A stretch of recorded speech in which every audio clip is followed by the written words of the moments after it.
Janeiro se tornou o centro do mundo durante o período dos Jogos Olímpicos. O evento encerrou com repercussão positiva do Brasil.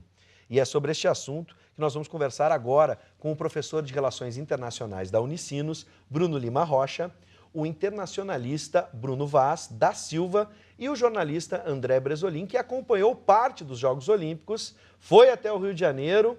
Boa noite, sejam bem-vindos. Obrigado. Trabalhou, né, Bresolim? Sim, né? com certeza. Tinha muita festa lá rolando, eu brinco com o Bresolim, mas faz parte, né? Como é que a gente pode avaliar os Jogos Olímpicos? É festa mesmo ou a gente acabou expondo, né, para o mundo inteiro alguns problemas que a gente enfrenta no nosso dia a dia? Bom, vamos começar sobre a avaliação dos Jogos. Vou começar. Bruno Vaz, por favor. A gente estava conversando, né, antes aqui do programa e a gente pode ver que o Brasil ele soube se mostrar muito bem para os outros países nesses Jogos, né? Então, o impacto brasileiro internacional ele foi bastante positivo, né? Se a gente for considerar que o Rio de Janeiro teve metade do orçamento que Londres teve, por exemplo, para realizar a abertura dos Jogos Olímpicos, que é o maior palco das Olimpíadas, onde todas as câmeras do mundo estão voltadas para o Rio de Janeiro, né, a gente acabou saindo muito bem, né? Então, a gente conseguiu associar aquele baixo orçamento com o tema, de certa maneira, das Olimpíadas, que foi a gambiarra, né? Que é fazer aquilo que se precisa com aquilo que se tem. Importante informação, eu não sabia. Tanto se fala em gastos, né, públicos, investimento nas estruturas e na Copa do Mundo e também nos Jogos Olímpicos. Então, para fazer esses jogos, se gastou metade ou menos do que se gastou em Londres, por exemplo. Da cerimônia de abertura. Da cerimônia de abertura. O resto não tem os Sim. números. Mas foi exatamente isso. E a gente conseguiu inovar em algumas coisas que não precisa de dinheiro, né? Então, por exemplo, a gente fez a menor pira olímpica da história das Olimpíadas. Né? Isso, além da gente conseguir economizar, né, material, Sim, gastos, a gente passou a mensagem para o mundo, ou pelo menos essa é a intenção, de que a gente pode emitir menos CO2, né, ser um país mais sustentável. A principal mensagem do Brasil para os outros países, para a sociedade internacional, é a da sustentabilidade do meio ambiente. Professor Bruno, dá para dizer que foi uma repercussão positiva e nem tudo que se viveu, e especialmente o senhor entende sobre política, né, nos jogos de abertura, na cerimônia de abertura, a gente teve o caso Temer, entre outras coisas. Tirando isso, o balanço é positivo? Eu entendo que existem, assim, o balanço externo, o colega Bruno Xará está coberto de razão. O balanço externo é absolutamente positivo. A projeção da imagem brasileira, ela superou as expectativas e meio que a gente entrou no microclima de Olimpíada em meio da crise política. Eu não sou especialista na área, sou curioso e sou defensor, né, quase que um advogado de defesa. Então, a estrutura do esporte de base brasileiro continua sofrível. Sofrível. Vou te dar um exemplo. Eu fiz aquele ranking do COI, que é para medalha de ouro, é um ranking meio absurdo, né? Sim. Onde uma medalha de ouro vale igual a um esporte coletivo. Mas tudo bem. Brasil foi 13º, não é isso? Os 12 países acima do Brasil, todos eles têm estrutura de esporte de base. Varia o modelo, mas tem esporte escolar, tem esporte de base. Vou te dar um exemplo, assim, uma ilustração, uma caricatura. Sim. Da seleção brasileira de boxe, tá? Que saiu um ouro do Robson Conceição. O próprio Robson, ele dá aula de graça, voluntariamente. Ele treinava de graça, um projeto social de um voluntário. Na seleção de boxe, tem 2 atletas, que hoje tem Bolsa Atleta, hoje são atletas militares, mas a sua escola de formação só sobrevive porque o aluguel é pago por um mecenas, que é um ator da Globo que se interessou pelo projeto. Isso é um absurdo. Que loucura. Em Canoas, deixa eu chegar lá. Canoas tem evento, 14 a 16 eventos de pugilismo amador por ano. A ambulância do evento é paga pelos atletas. É um milagre. Tô chocado. É um milagre. É porque eu achei que nesse período pré-Olimpíada, não mudou. a gente teria, pelo menos entre aspas, Pro alto rendimento. um pseudo-projeto. Pro alto rendimento. Até isso a gente consegue fazer. Os nossos stalinistas são piores que os outros, porque o Brasil teve 3 ministros de formação stalinista: Aguinaldo Queiroz, o Orlando Silva e o Aldo Rebelo. Sim. Vamos pegar o que é resgatável no leste europeu, são direitos sociais, tá? A estrutura de esporte dos países do modelo soviético, mesmo do modelo chinês, é muito boa. Os direitos políticos são execráveis, tu não pode falar nada, mas socialmente todo mundo está amparado. Então a gente não aplicou nem sequer essa espécie, vai para Cuba, nem o modelo cubano, que é um país paupérrimo, foi aplicado no Brasil no esporte de base. Eu fui no Ministério do Esporte hoje, antes de ir para o programa. O último levantamento da atividade de esporte escolar no Brasil, o programa Segundo Tempo, levantamento de escolas que aplicam. E que é uma mixaria, R$80 por mês, para oficineiro, se não me engano. R$80 por mês, dados últimos, tá? O levantamento de escolas aplicando o programa Segundo Tempo é de outubro de 2014, ou novembro. É um milagre. Esse país fazer o que faz, dentro de quadra, dentro da modalidade de competição e no alto rendimento, é uma luta pela sobrevivência. O atleta chegou nessa condição boa, aí o Estadão para. Essa é a novidade do modelo do governo que está sendo afastada, né? A partir de amanhã começa a ópera bufa de novo, é outro assunto. Mas... Eu tenho uma notícia de hoje, não sei se vocês estão sabendo e podem confirmar, mas essa notícia, até vou dar a fonte da Rádio Grenal, estava ouvindo hoje de manhã, de que o VU, Felipe Vu. O Felipe Vu, do tiro, que é um esporte que pouca gente imaginava que poderia trazer alguma medalha. Nosso primeiro medalhista olímpico. Exatamente, ele teve queda de 70%, já tem uma redução de 70% na sua bolsa, no seu apoio. É um absurdo, é um absurdo. Se a gente for pensar estruturalmente, modalidade, confederação por confederação, o que esse país faz com o esporte é um espetáculo para terceiros, para quem pode consumir, mas não dá o direito ao esporte como um complemento do segundo turno escolar. A gente fala até que se o Brasil tivesse escola em tempo integral, faz o que dá com o que tem, daria para fazer. Tem um projeto, não tem a verba, não tem implementação. Bom, aí não tem como competir em escala mundo. Agora, da porteira para fora, foi uma maravilha. Bom, a gente começou falando da repercussão internacional, que chegou com desconfiança, até mesmo comentários de alguns atletas com o problema do Zika vírus ou da violência. Sim. E agora já tocamos no legado também, o que vai ficar dessa Olimpíada. Eu quero lembrar que você de casa pode participar da conversa, 9588-2374, se tem uma pergunta para os nossos convidados, mande pelo WhatsApp, 9588-2374, mande a sua pergunta ou seu comentário. Pode perguntar para o Brasolim como é que estava, porque a gente acompanha pela mídia, né? A câmera está ali retratando, às vezes escondendo alguma coisa ou mostrando outra. O Brasolim estava lá, com seus olhos. E aí, como é que estava? Parque Olímpico... Primeiro deu problema no lanche, sabe que isso muito me interessa. Eu relatei até. Né? Nos boletins que o Brasolim fez diariamente aqui no programa, teve esse relato. Mas depois, tudo se organizou?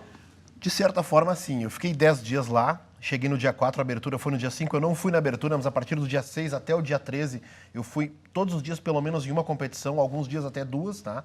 Tive no Parque Olímpico da Barra, que é o maior, que era o coração dos Jogos. Tive logo adiante, na Barra ainda, o Rio Centro. Tive também em Deodoro. E assim, ó, o que a gente viu? O que me chamou a atenção? Realmente, no Parque Olímpico da Barra, parece que é o primeiro mundo. Eu nunca fui em Europa, Estados Unidos, ainda não tive essa oportunidade, mas parece, mesmo assim, parece que quando eu entrava ali, parecia que eu estava em outro mundo. Festa, alegria, tudo um espetáculo. Limpinho. Muito bacana, limpo. Mas, por exemplo, ó, eu tive no primeiro dia de competição lá em Copacabana, no vôlei de praia, e ali fila para entrar, chegava atrasado nos jogos, eram 4 jogos, o primeiro do Brasil, eu cheguei na metade do primeiro set, para lanche, né, cerveja, refrigerante, filas enormes. Teve uma hora que faltavam 2, 3 pessoas para mim ser atendido, e a moça assim, alguém tem troco de R$5, de R$2, porque eles sabem? Sim. Aquelas coisas que a gente imagina que na magnitude de um evento como é a Olimpíada, o principal evento esportivo do mundo que ocorre a cada 4 anos, isso não vai acontecer. Outra coisa que me chamou a atenção, um dia que eu fui no atletismo, que é no Engenhão, sim, que foi de todas as competições a que mais eu gostei, por fora o estádio, algumas partes suja. Sim. Com aquela coisa que assim, pô, é como se tu vai num belo de um casamento, sim, tu tá com traje importado, com um sapato bom e um cinto de R$1,99. Sim. Ou tu não escovou os dentes. O Engenhão passou por problemas de estrutura, né? O Botafogo teve que sair, sim, sabe, que alugava o estádio. Então, né? Algumas coisas eu vi assim, ó, mas isso não acontece em todas as Olimpíadas, porque alguns jornalistas relataram que grandes eventos têm problemas. O caso do lanche, por exemplo, né? Enfim, deixa eu só passar aqui o primeiro comentário, 9588-2374, aqui no WhatsApp. Né? A política de esporte não mudou pré-Olimpíadas e o pior, tende a piorar com esse governo ilegítimo que quer estancar mais investimentos no esporte. Esse é o comentário do Lucas Dalcégio, que está nos assistindo em Torres. Um abraço para a Praia de Torres, a mais bela praia gaúcha. Né? E eu fico imaginando, então, se realmente, a partir de agora, essa notícia Mas isso é uma exclusividade de um governo? Vou começar com o Bruno Vaz. Bom, como eu falei, né, é importante a gente marcar essa divisão. Né? O Brasil, internamente, ele passou por problemas e passará por problemas em razão das Olimpíadas. né? Externamente, a gente fez um espetáculo, né? Então, se a gente for analisar a mídia internacional, a gente vê que relatos de atletas dizendo: eu esperava chegar no Rio de Janeiro, ser picado por um mosquito, assaltado e atingido por pedaços de esgoto tudo ao mesmo tempo. Mas eu cheguei e vi que não é bem assim, né? As coisas são um pouquinho diferentes. O jornalismo tem para gerar manchete, não é só a exclusividade do Brasil, né? Lá fora também. Exatamente. Mas a população brasileira, ela continua sofrendo desses problemas, né? Sim. As Olimpíadas passam, mas o povo brasileiro fica no território. Então, realmente, o fato do impeachment também, ele causou problemas, alguns problemas na questão internacional. Né? Então, nós tivemos a presença de 45 chefes de Estado. Sim. Né? Deixa eu até incluir essa pergunta. Em Londres foi mais de 100, né? Oi? Em Londres, 2012, foram 100? Foram 100. Sim, Tudo a bem que gente na Europa, pode considerar mas que existem mais de 190 países, 45 chefes de Estado. A candidatura do Brasil para sediar as Olimpíadas foi uma tentativa de demonstrar poder? Com certeza. Na verdade, isso é importante a gente lembrar que quando o Brasil pleiteou as Olimpíadas, o Brasil era muito diferente. Né? Nós estávamos crescendo a quase indicadores chineses, a nossa economia.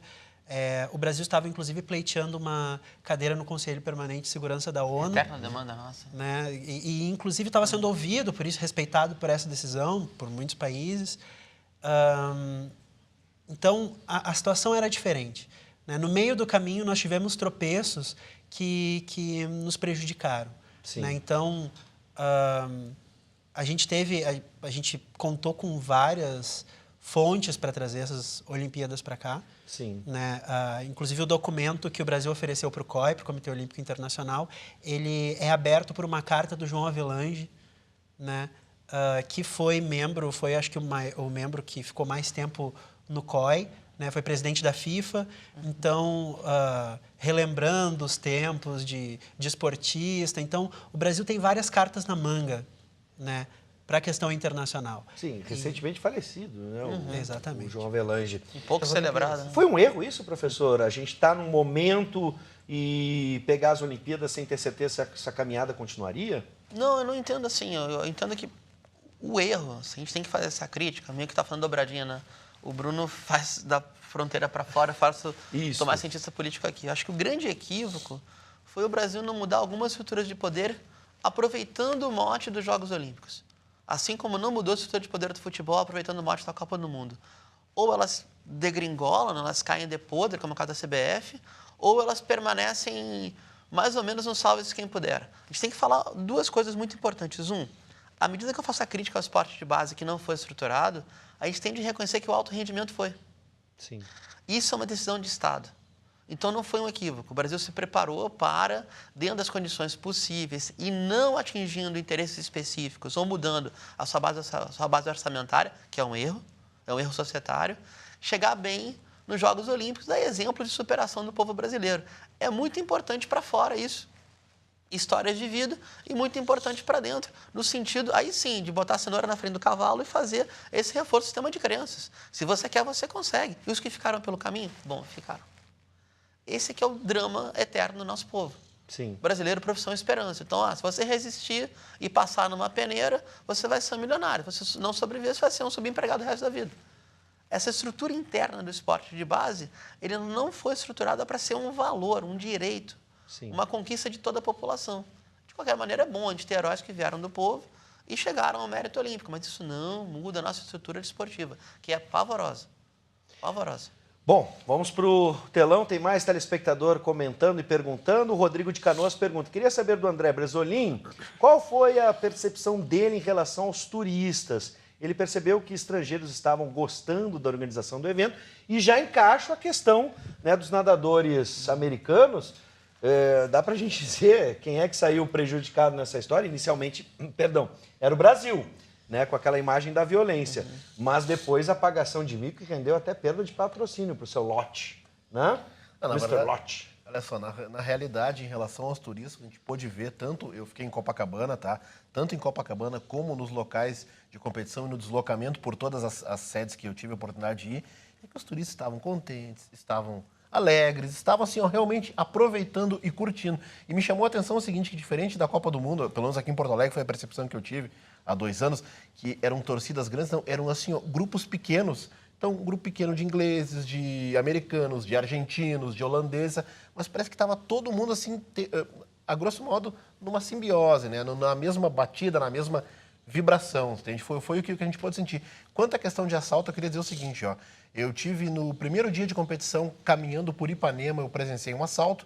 E depois, lá pelo meu 7º, 8º dia que eu estava lá, presenciei também um outro assalto em Copacabana, sabe? Então, não sei se foi sorte, azar, o quê, mas eu presenciei. Mas um efetivo muito grande de segurança por todos os lados em Copacabana. Isso foi realmente muito forte, mas tu via que os turistas estavam satisfeitos e me parece o seguinte, principalmente os europeus, os norte-americanos e até os asiáticos, eles ficam meio deslumbrados com esse clima do Brasil e essa questão do Rio de Janeiro, toda essa atmosfera que o Rio de Janeiro culturalmente sempre respirou e apresentou ao mundo. Então eles estavam, sabe? A única preocupação, não sei se vocês concordam, é essas abordagens que voltam para a sexualidade no Brasil e que a gente vê o Usain Bolt sendo celebrado, né, por pegar uma mulher, e aí todo mundo compartilha, o cara pegou, a mulher pegou, né? Ele deu 100 euros. Essa história tá nebulosa ainda, né? Ninguém sabe, mas o fato é que a menina ganhou o status de celebridade e foi convidada até para participar de eventos agora. Isso não atrapalha, às vezes, um pouco a gente focar muito, ou pelo menos a mídia dar destaque, ou as pessoas até mesmo dando destaque no WhatsApp, compartilhando isso? É um elemento constitutivo, o Bruno, por favor, fica à vontade de complementar, do nosso complexo de vira-lata. Né?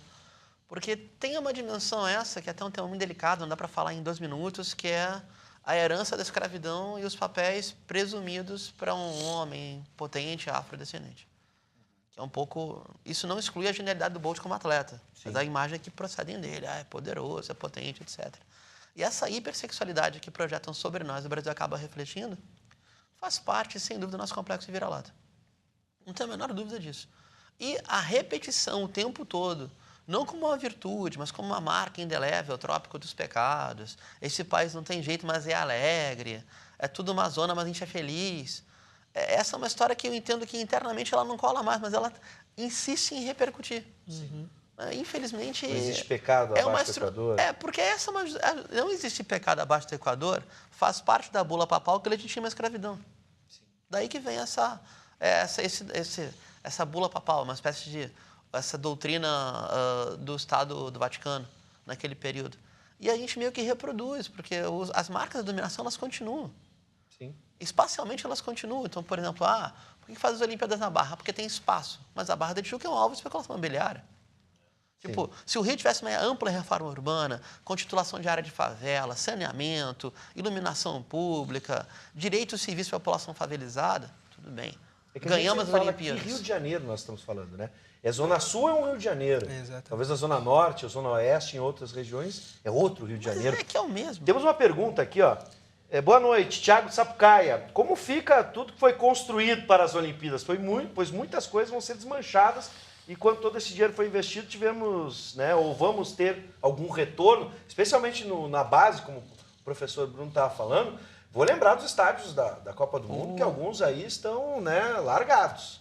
Exatamente. Na verdade, o investimento do Brasil nas Olimpíadas, ele tem, e isso a gente também estava conversando antes, ele tem 2 objetivos, né, como a gente falou. Tem o objetivo da imagem internacional e tem o objetivo do legado para o país, né?